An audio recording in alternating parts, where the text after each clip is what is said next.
वेगवेगळ्या पद्धतीनं सर्वसामान्य माणसाला काय देता येईल. 80 कोटी जनतेला मोफत अन्न देण्याची चेष्टा आहे.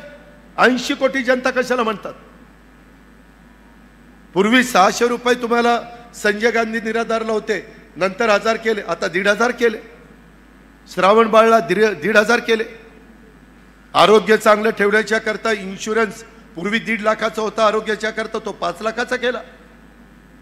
कुठलीही व्यक्ती आरोग्याच्या बाबतीमध्ये कुठं माझ्या घरी बापाकडे आईकडे पैसा नाही म्हणून मला उपचार घेता येत नाही किंवा मला उपचार दुसऱ्यावर करता येत नाही हे घडू नये म्हणून हॉस्पिटल वेगवेगळ्या प्रकारचे उपजिल्हा हॉस्पिटल, त्याच्यामध्ये ग्रामीण हॉस्पिटल, ही सगळी कामं आपण त्या बाबतीमध्ये करतोय.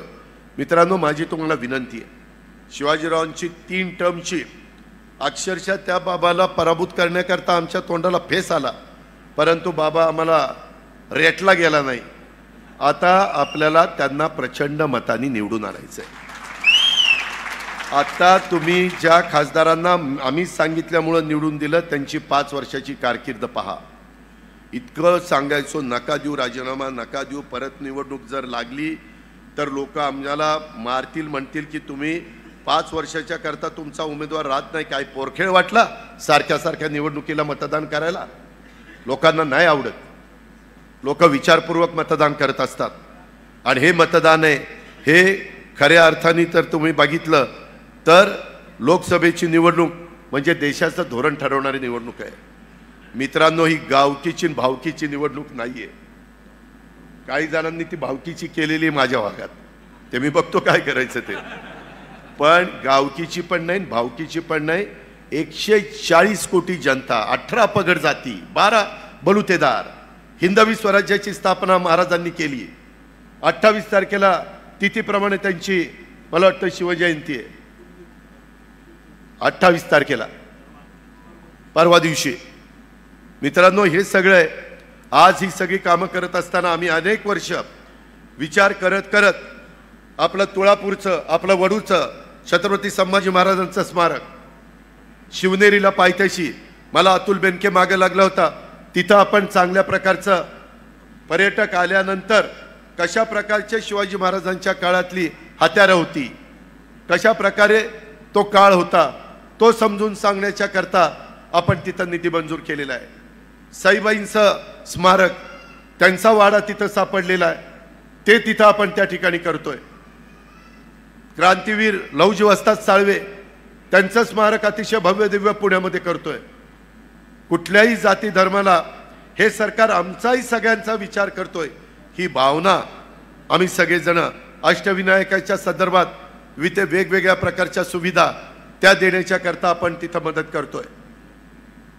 अशा अनेक गोष्टी, मी कितीतरी गोष्टी तुमच्या करता सांगू शकेन. आज खऱ्या अर्थाने आपल्याला पुणे आणि नाशिक हा त्रिकोण पूर्णच करायचा आहे. त्याच्याशिवाय खऱ्या अर्थाने माझ्या इथल्या शेतकरी वर्गाला, माझ्या इथला छोटा मोठा व्यवसाय करणारा भाजीपाला उत्पादक असेल किंवा फळ उत्पादक असेल, द्राक्ष उत्पादक असेल, त्याचा माल दुनियेमध्ये कुठेही पाठवायला सोयीचं होणार आहे.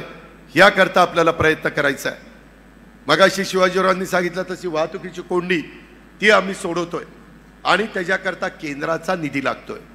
बाबांनो, आपलं बजेट आहे 6 लाख कोटीचं, त्याच्या कितीतरी पट अधिक केंद्राचं बजेट आहे.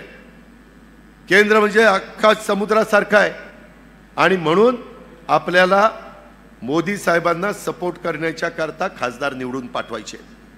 दिलीपराव, शिवाजीराव, आपल्याला माझ्या भोसरी, खडकवासला आणि विशेषतः हडपसर ह्या भागामध्ये मतदारांना सांगावं लागेल, हे जरी घड्याळ असलं तर हे घड्याळ तिथं मोदींना पाठिंबा द्यायला चाललेलं आहे. कारण मोदींना मानणारा जो शहरी भागातला मतदार आहे तो त्यांचे खूण कमळ दिसलं नाही की तो तिथनं परत जातो. त्यांना मी आता उद्या 28 तारखेला माझी आणि एकनाथराव आणि देवेंद्रची मीटिंग आहे उपमुख्यमंत्र्यांची. त्याच्यामध्ये आम्ही काही जाहिराती देणार आहे की मोदी साहेबांना मत म्हणजे कमळ, धनुष्यबाण